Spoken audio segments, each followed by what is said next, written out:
सभी के भीतर बैठे परमात्मा को नमस्कार, नमन। गीता की महाश्रृंखला में हम आज विचार करेंगे कि कैसे संजय ने धृतराष्ट्र को इतनी दूर से भगवत गीता के दर्शन कराए, महाभारत युद्ध का वर्णन किया, आंखों देखा हाल धृतराष्ट्र को सुनाया। अमेरिका में द्वितीय विश्व युद्ध के समय कुछ ऐसे व्यक्तियों के समूह के साथ प्रयोग हुए जो दूर बैठकर दूर की चीजें देख सकते थे। उनको एक कमरे में बैठाकर द्वितीय विश्व युद्ध की प्रमुख जानकारियां एकत्र करने के लिए कहा जाता था। इसके साथ ही वह दूसरे ग्रहों की भी जानकारी देते थे और वह जानकारी इतनी सटीक होती थी कि उनकी खोजबीन करने पर वह सत्य पाई जाती थी। कई प्रकार के अभियानों का संपादन इन प्रयोगों द्वारा किया गया। भारतीय विद्या में भी समाधि योग के द्वारा दूरदृष्टि के वर्णन प्राप्त होते हैं। इसका तात्पर्य है कि योग विद्या द्वारा दूर की चीजें देखी जाना संभव है। इसलिए संभव है कि व्यास ऋषि द्वारा जो दिव्य दृष्टि प्रदान की गई, संजय ने आंखों देखा हाल धृतराष्ट्र को सुनाया होगा। वैसे ही क्वांटम सिद्धांत में दर्शक की बात कही गई है कि जब दर्शक देखता है तो कण पर उसका प्रभाव पड़ता है, उसके स्वभाव में परिवर्तन हो जाता है।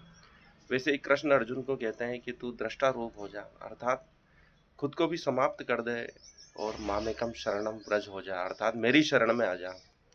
अच्छा, दृष्टा भाव को भी समाप्त कर दे, परमात्मा और आत्मा दोनों एक हो जाएं, ऐसा कर ले, तभी तू सत्य को जान पाएगा।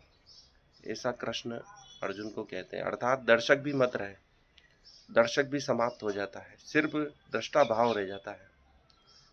इसके द्वारा ही तू सत्य को जान सकता है। इसलिए परम सत्य को जानना बहुत कठिन है। जब तक आप मौजूद रहते हैं सत्य दिखाई नहीं देता है। यही आज क्वांटम मैकेनिक्स, क्वांटम फिजिक्स सिद्ध करती है। जब तक दर्शक नहीं देखता है, प्रकाश का स्वभाव या इलेक्ट्रॉन का स्वभाव, कण का स्वभाव तरंग के रूप में होता है। जैसे ही उस पर कोई दर्शक बैठा दिया जाता है, ऑब्जर्वर बैठा दिया जाता है, तो वह कण प्रकृति को दिखाई देने लगता है। द्विस्लिट प्रयोग में यही सिद्ध हुआ है कि जैसे ही ऑब्जर्वर बिठाया जाता है तो द्विस्लिट प्रयोग में दो प्रतिबिंब ही बनते हैं। यदि दर्शक नहीं हो तो उसके अनेक प्रतिबिंब बनते हैं। इससे सिद्ध होता है कि दर्शक का प्रभाव पड़ता है। यही वस्तुनिष्ठता को प्रभावित करता है कि अर्जुन को कृष्ण कह रहे हैं कि तुझे सत्य इसलिए नहीं दिखाई दे रहा है कि तू अपनी ओर ही देख रहा है, बाहर की ओर नहीं देख रहा है।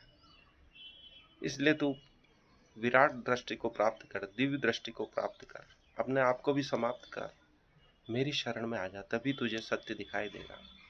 गीता के ऐसे कई रहस्य हैं जो आज सिद्ध हो रहे हैं, जिसके द्वारा ही परमाणु बम का आविष्कार ओपनहाइमर ने किया।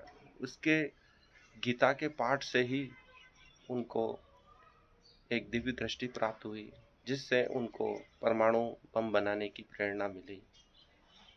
ऐसे कई रहस्य हैं जिनको हम आज भी जान सकते हैं। आज के लिए इतना ही, धन्यवाद।